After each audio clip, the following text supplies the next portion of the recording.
Have you ever wondered what it is like to see the world from just a few inches off the ground? To taste the air with your tongue and feel the world through vibrations. Today we're diving into the incredible life story of a snake. A journey of survival, growth, and instinct. That's more fascinating than you might imagine. Our story begins inside a small, leathery egg, nestled safely under a warm log. I am one of 20 brothers and sisters, all of us curled up, growing stronger each day. I don't have a mother to watch over me. She laid us here and moved on, trusting nature to do the rest. My world is dark and warm, but a primal urge is building inside me. It's time. Using a special egg tooth on the tip of my snouter tool, ILL only used once in my entire life, I begin to slice through the soft shell. With a final push, I emerge into a world of overwhelming light, sounds, and smells. I'm tiny, no bigger than a pencil, but I am a perfect miniature version of the adult I will one day become. The air is thick with the scent of damp earth and decaying leaves. My brothers and sisters are hatching all around me. We are a wriggling mass of new life, but our family reunion is short-lived. From this moment on, we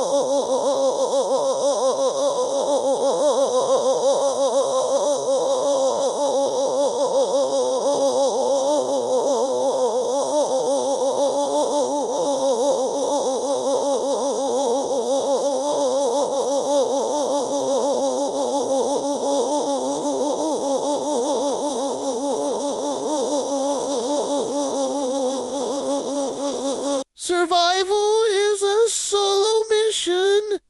Instinct is my only guide. My first priority is to find shelter.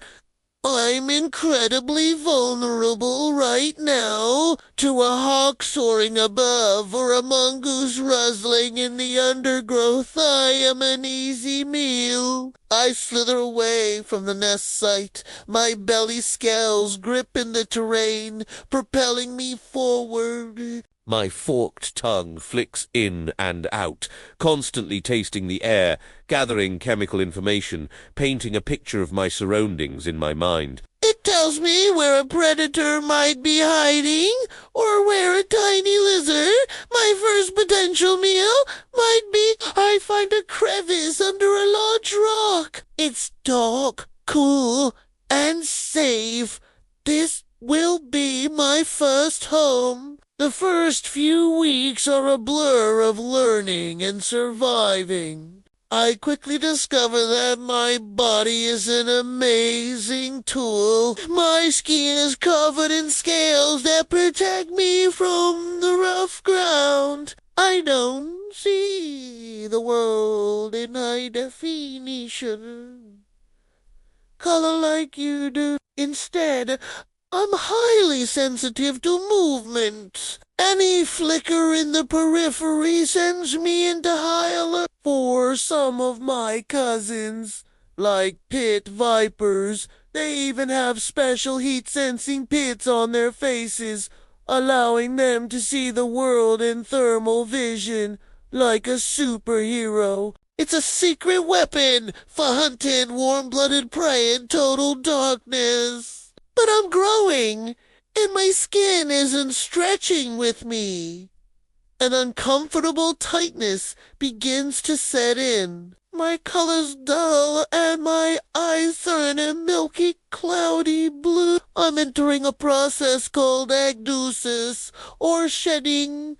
It's a vulnerable time. My vision is poor, and I feel sluggy. Primera, find a safe hidden spot and rub my snout against a rough surface, like a rock or a piece of bark, until the old skin begins to peel back. Then, slowly and carefully, I crawl right out of my old self, leaving behind a perfect, ghostly replica. The world is bright and sharp again. My new skin is vibrant, and I feel refreshed and ready to grow even more. This is a cycle I'll repeat many times throughout my life. As I grow larger, my appetite changes. The tiny insects and lizards that once satisfy me are no longer enough. Now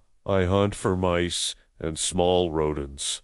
Hunting is a game of patience. I am an ambush predator. I find a promising trail, often used by small mammals, and I wait. I can stay perfectly still for hours. A living statue, conserving every ounce of energy. My camouflage blends me seamlessly into the leaf litter. A mouse scurries by, completely unaware of the danger. My tongue tastes its scent in the air. My eyes lock onto its movement. In a fraction of a second, I strike. It's pure, coiled energy released. My jaws, which can unhinge to swallow prey much wider than my own head, do their incredible work. I don't chew my food. I swallow it whole. A bulge slowly moves down my body as powerful muscles work the meal toward my stomach. After such a large meal, I won't need to eat again for weeks. I'll find a safe, warm place to rest and digest, letting my body do the slow, methodical work of turning that meal into energy for more growth. Seasons change. The long, warm days of summer give way to the crisp air of autumn. The sunlight wanes, and a deep, instinctual pull tells me it's time to prepare for the cold. I must find a hibernaculum, a place to safely pass the winter. This could be a deep rock crevice, an abandoned animal burrow, or a space below the frost line. Often, I'm not alone. Many of us will gather in the same den, sharing body heat to survive the freezing temperatures. My metabolism slows to a crawl. My heartbeat becomes faint. I enter a state of suspended animation, waiting for the warmth of spring to call me back to the world. When I finally emerge, blinking in the spring sun, the world feels reborn. And so do I. But this spring is different. A new, powerful drive is taking over. The need to find a mate. I follow invisible chemical trails left by females, a perfumed map that only I can read. Finding a female can lead to competition. Other males are on the same quest. We might engage in a combat dance, a ritualized wrestling match, where we intertwine and try to push each other's head to the ground. It's a test of strength, not a fight to the death. The winner earns the right to mate. Life continues in this cycle of seasons, hunting, growing, shedding, and resting. I have faced many dangers, close calls, with predator droughts that made hunting difficult, and the ever-present changes in my environment. I have learned to read the subtle shifts in the weather, to know the secret paths through the undergrowth, and to respect the other creatures who share my world. My life may seem simple, even alien to you. It's a life lived close to the earth, governed by instinct in the rhythm of the seasons. But it is a life of incredible resilience and adaptation. From a tiny, vulnerable hatchling to a skilled and patient predator, my journey is a testament to the quiet, persistent power of nature. We are not monsters to be feared, but vital parts of the ecosystem, maintaining balance in ways you might never see. So the next time you see one of my cards, maybe you'll remember my story. A story of survival, written in the dust of a life spent tasting the wind, and of the silent, beautiful dance between predator and prey. Thank you so much for joining me on this journey today. If you enjoyed slithering along with us, please hit that like button, subscribe to the channel, and ring the bell so you don't miss our next adventure into the wild. See you next time.